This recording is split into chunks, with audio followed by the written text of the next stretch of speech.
OBC आणि मराठा आरक्षणावर मंत्री विखे पाटलांनी प्रतिक्रिया दिली आहे। ओबीसी आरक्षणाला धक्का न लावता मराठ्यांना आरक्षण देण्याची भूमिका सरकारची आहे। त्यामुळे दोन्ही समाजाने शांतता राखावी असं आवाहन विखे पाटलांनी केलं।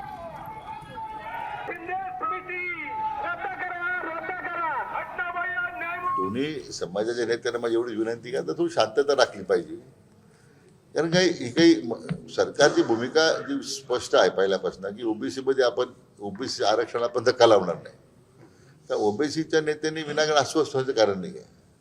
आणि आता आपण जो निर्णय माननीय जरांगे पाटलांच्या आंदोलनानंतर सरकारने एक पाऊल पुढे टाकलेला आहे, तर मला वाटतं माझी त्यांना विनंती आहे की थोडं संयमानच पुढे गेलं पाहिजे, संयमाने काही आपण त्या संदर्भात भाष्य केलं पाहिजे, ज्यामुळे कटुता टाळता येईल आपल्याला।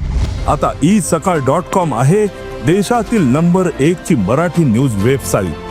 प्रत्येक अपडेटसाठी isakal.com ला नक्की भेट द्या।